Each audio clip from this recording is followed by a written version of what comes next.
We thought we'd try the first issue of the Wildstorm, which is the sort of Warren Ellis sort of reboot of this Wildstorm universe. Warren Ellis wrote the issue. John Davis Hunt on the art. Me and Matt read this. Now, I'm not super familiar with Wildstorm before this. I never read a Wildstorm book. Either. Obviously, some of the characters had books at the start of New 52. Those were kind of the ones that I largely ignored even then, because I was like, I don't know what Grifter is. I don't know. I read all of those and enjoyed them for varying amounts. Voodoo was pretty fun. But the point I'm making is, though, is that I went into this is completely fresh. And to be fair, that is the point of this as well, is that it is a completely restart. You don't have to know anything. Admittedly, I think if you did have an understanding of the characters, you'd probably just know who people are a bit better. Whereas I'm kind of like, all right, because there's probably some of these characters that I'll just describe. Whereas people who know Wildstorm will be like, oh, no, they'll just know the name. Like that's this character. Yeah. They're going to become that. Did you read the Ellis stuff that started coming up like a couple weeks ago in the back? I did not. No. Okay, so I did. So I think this made a lot more sense had you read all that. Oh, right, and you kind of know his motivations going in. That he basically wants to bring a Game of Thrones approach, but instead of different houses, it's different companies, and each one of them is vying for control. I can see that because we have IO, which is sort of the main one, and when we have the sort of the rival one, who I can't remember the name of it, but the Halo. AO, is that what it's called? No, Halo. Halo, yeah, right, yeah, Halo. Because that's the guy with the goatee who someone tries to assassinate in this issue. I have to admit, I thought this was pretty good, to be honest. Yeah. It's funny, it almost felt kind of 52-ish to me, in the sense that it's having these different characters with their different plots, which, admittedly, at this point, because I don't know who they all are yet, it's a little bit much, but at the same time, I kind of got the impression, right, they're connected to them. Mm-hmm. We have this sort of agent character who starts, and she's like murdered someone because they weren't cooperating. Zealot. Zealot. She calls in the cleanup crew. We meet the sort of the head of IO who runs things, and we meet this woman who is like working under him, and she's like agitated and she wants more resources for a project. You're bleeding. I am? Okay, well, give me more money so I can finish not bleeding. And she was a really interesting character because she says she's got something inside her, but then when this assassination attempt happens, when she's walking past the building and the guy gets thrown out the window, she's like, oh, right, and she's like, and you see the nosebleed. It's actually a really good page, like showing this, like, it's like an interior metal suit that comes out. It's really weird and funky. Yeah. Do you know who this character's called? Is this? Yeah, it's the engineer. The engineer, cool, right. Angela Spica.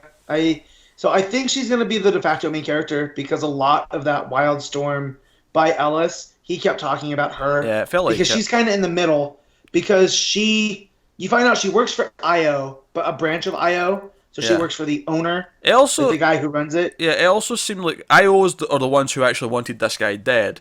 But she she obviously doesn't A, know that, but B, she just swooped in and saved him, even though it's clearly causing her great pain to like go into this like jetpacking robot mode. But she saves the guy that IO's trying to kill, who runs Halo. And so it's this, she's like a wild card. Because now it seems that by the end, both sides want to know what her motivations are. And as far as I can tell, she just saw a guy falling out of a skyscraper and decided to try to help. She didn't care who it was. Yeah, she may end up in the core heart of it. So, obviously Zealot works for IO, presumably. IO. Yeah. And then we also have Voodoo, who we see with some like friends at one point. We don't really see what they're up to. We know they're going through the street and they're looking for something, but there's not a whole lot of their plot yet. But I kind of liked it. I thought it was setting up this sort of like corporate, like with robot people, espionage stuff. Yeah. Well, yeah, that, and then you have the guy that runs Halo and who's the owner. He's an alien of some kind because he talks about his biology and how the assassin had got in close to him. It kind of fooled some of his sensors, but not a major one. Yeah. And then basically Halo's built on alien technology, but nobody knows this. So it'd be kind of like if Apple has all of these advances because they have alien tech. And it's kind of like IO wants to shut that down. This is the vibe that I'm getting.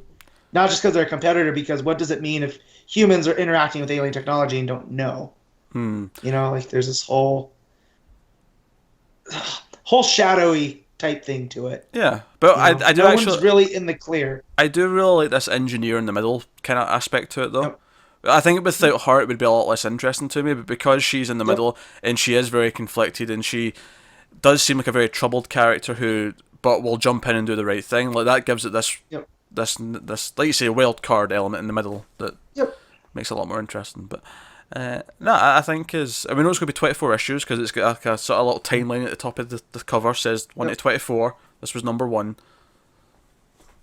So no, I enjoyed it. So is this bi-weekly as well, or is this monthly? So I think it's gonna be monthly. 2 years. I think it's monthly.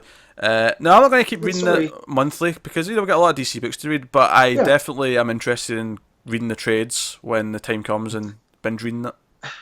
Not trying to put imprints against each other. Definitely more my speed than the Young Animal stuff.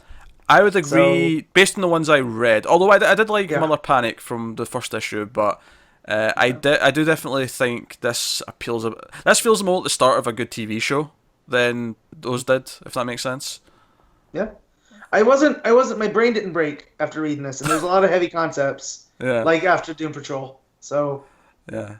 Again, I'm interested in going and reading the trades of that as well once they come out. But I would recommend trying it if you're interested in this stuff. For me, it's more of a binge read wait because it's I'm never going to remember these characters and the details month to month. Difficult enough doing that with characters that have existed for 70 years. When you read as much DC as we do already, plus the other stuff we try to read, adding another thing that's new concepts and characters. Not enough room in my brain. Well. But for trade binge reading later, I can see this being pretty cool. And it's maybe the start of a universe, so I imagine there will be other books that come alongside of it eventually. Well, and that's what he said. There's supposed to be 4 books. Is there? Okay. Yeah, cool. and Ellis is curating it, kind of like Gerard Way is with Young Animal, to where a lot of the core concepts are going to come from him, but other writers are going to be able to come in and play with those concepts, play in that. Do you know what annoys me most about this? Mm-hmm. Everything you said sounds great. And it's like, and he does this all the time, but I hate everything he writes. I love the ideas, but I can't stand the way he writes. Like even things that I love, like James Bond, his Bond comic, couldn't get past the second issue. Couldn't do it. Funny thing is that I've never really read much Ellis before, but I did like the writing in this issue. It's not like I don't even think he's bad. I can't stand it. I don't know what it is. I hate everything that he's written. And it's a real shame because I like a lot of the ideas. Like all of this that you've just said, it's like, this sounds so my thing. If you have room and time, I would say give it a look. Like, Free Comic Book Day comes around, you're getting, like, deals on stuff. Just throw it in there. Or when the inevitable TV adaptation comes along, you can enjoy that instead. Yeah, because hopefully someone will adapt the writing into a way that doesn't annoy me.